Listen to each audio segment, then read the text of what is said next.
I think the thing for him is that, he was that complete triple threat. I mean, he could sing like nobody's business. He could dance like nobody's business.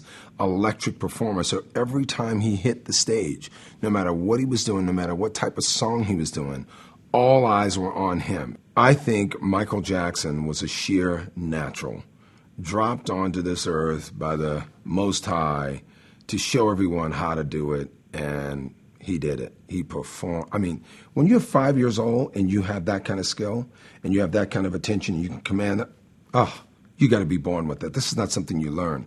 They don't teach you how to be Michael Jackson in grade school. But nobody comes close to what he did because he was really original. And he incorporated things from every walk, from Fred Astaire, from The Hood, from, he just put it together, from James Brown, from, Liza Minnelli, from, Diana Ross. He just put it all into one like nobody else did.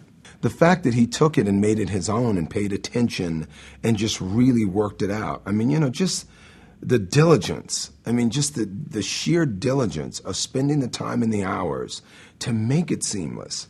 I just love and applaud him.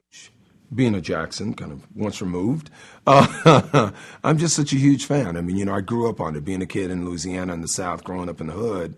I mean, the Jacksons were the thing, man. They were it. Day one when I saw him, I don't know, I was 7, 8 years old. I was like, oh my God, who is that? Yo, he's crazy. He's so talented. What is, you know what I mean?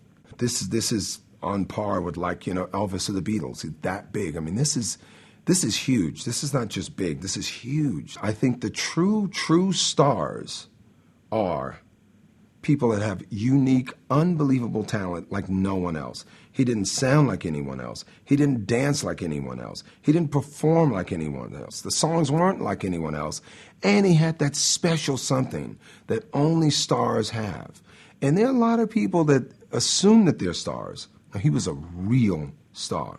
His thing wasn't about being black. It wasn't about white, Chinese, Japanese, Asian, French, Spanish. It wasn't about anything. It was just about great music. And I think around the world, this guy is held up in honor as the greatest entertainer. He transcended everything. I mean, he was that uber star. This is not just a regular star. And for the people in the hood, in the South, the people, the African-American community, my people, I think it gave all African-Americans hope that you could do it. You really could achieve what you wanted to achieve, whether you were black or white. I think probably he was a little uncomfortable in his own skin at times. I think every artist, every star is that. But I think what obviously drove him is that passion to perform. He's probably a little confused at some point. I mean, I think the community and everyone started thinking about, okay, well, you have this traditional African-American nose, you have these traditional African-American looks, and he wore the fro for a while, then the hair was relaxed. And, I think a part of it was just his metamorphosis, right? Just him trying to grow as an artist. But I think some people probably took a little offense to it. I think, now people are trying to remember the joy that he brought into everyone's lives and also just the sheer greatness of his talent, which is what you should be applauding at this time.